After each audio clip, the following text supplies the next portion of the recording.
before, so that way I'm not stealing any of your guys' work. This is just another fucking direct scribe. I call this a slip scribe. Somebody would call it a two-wall scribe. But it's basically the same thing you're doing over there, but we're just dealing with the two walls.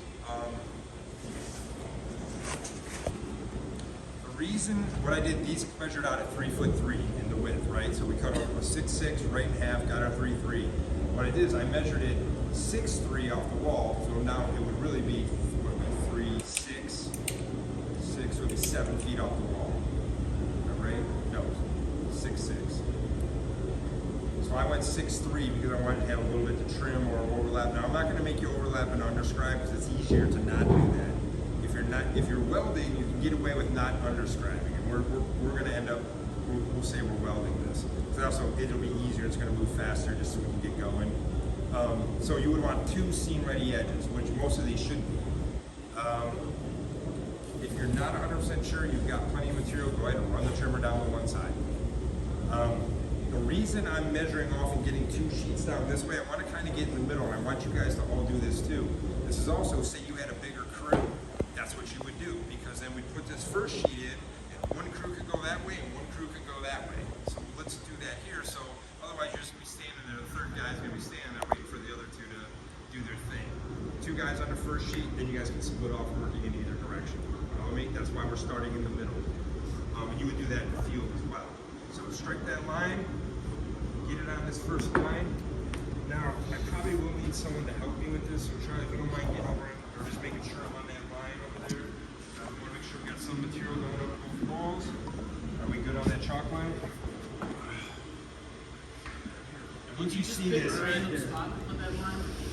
no, the sheets were 3'3", so I went 6'3" off that wall. So I went in an increment. So if it was like our full sheets that are, they're 6'6" roughly after they're trimmed, I would probably go like 11'9" off that wall.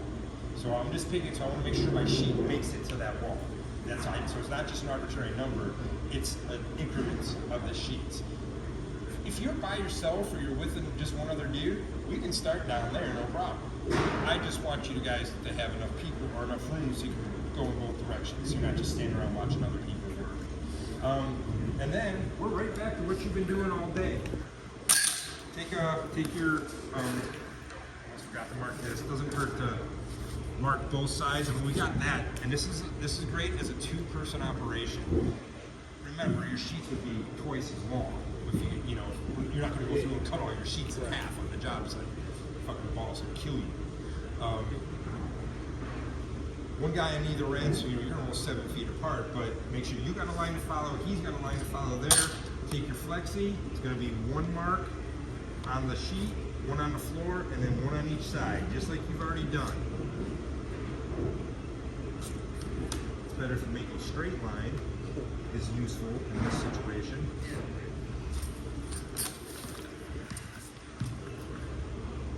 This is going to be a real quick demo because I'm really not showing you anything new. Just kind of giving you the new situation where you would use this.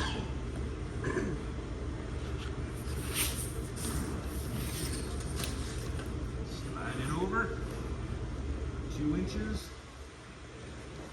Stay on your lines just like you've been. I look pretty good on that side, Charlie.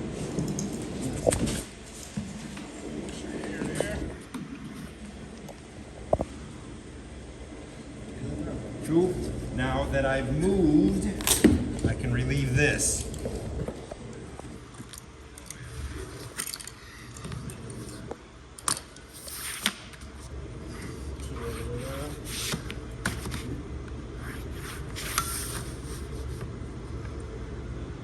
Bring it off a little bit. Pencil's definitely due for a sharpening.